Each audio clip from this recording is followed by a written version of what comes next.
mengapa pestisida alami atau yang berbahan aktif dari bahan baku alami lebih ramah lingkungan.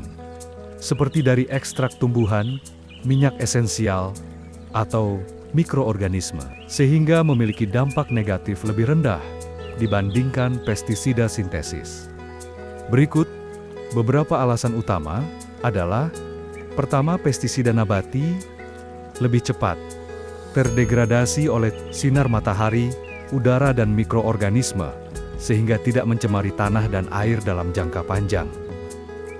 Kedua, tidak menumpuk dalam rantai makanan atau terresidu di dalam makanan, seperti sayuran dan buah-buahan. Lebih aman bagi organisme yang bukan patogen bagi tanaman, yang hidup di dalam tanah, dan bersimbiosis saling menguntungkan dengan akar tanaman, sehingga ekosistem biologi tanah tetap terjaga. Seperti cacing-cacing tanah dan yang lainnya, juga tetap terjaga. Sehingga kesuburan tanah tidak mengalami penurunan dengan terjaganya kualitas tanah. Keempat, karena mengandung berbagai senyawa aktif alami, hama lebih sulit mengembangkan resistensi dibandingkan dengan pestisida kimia yang sering memiliki satu bahan aktif utama.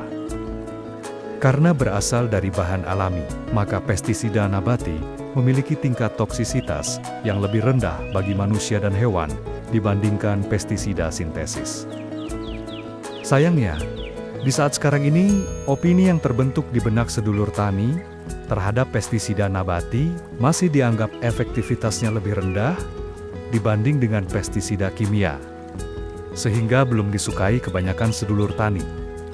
Menurut saya, yang sudah meneliti beberapa tahun belakangan ini tentang efektivitas pestisida nabati, pendapat itu kurang tepat.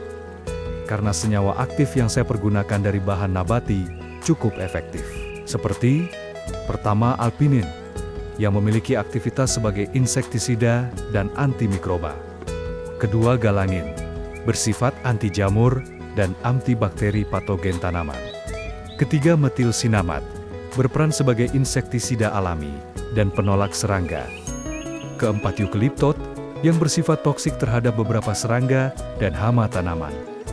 Kelima, alilicin, senyawa sulfur yang bersifat antibakteri, anti jamur, dan insektisida alami yang sangat efektif menghambat pertumbuhan jamur, bakteri, dan beberapa jenis hama. 6.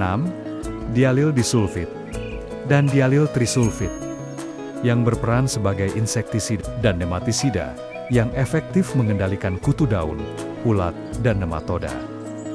Ketujuh, ajoen, memiliki aktivitas anti jamur dan bakteri. Kedelapan, saponin, bersifat insektisida dan dapat mengganggu sistem pencernaan serangga hama. 9. Flavonoid, yang bersifat antioksidan, antibakteri, dan anti jamur.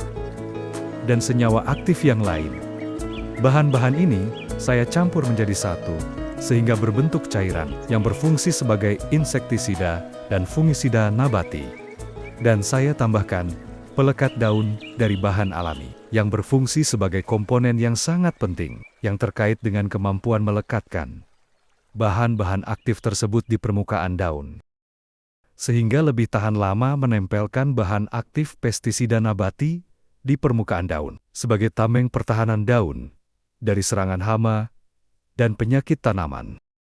Jadi, dapat saya simpulkan, efektivitas dari suatu pestisida, selain kualitas bahan aktifnya, juga kualitas dari pelekat daunnya. Dari uji coba yang telah saya lakukan beberapa kali, dengan beberapa kondisi, pelekat daun alami yang saya pergunakan mampu bertahan sampai 2-3 minggu setelah aplikasi. Demikian, sekilas penjelasan saya terkait pestisida nabati. Semoga bermanfaat bagi sedulur tani di tanah air. Terima kasih. Maju bersama Bujang Madu menuju petani sejahtera.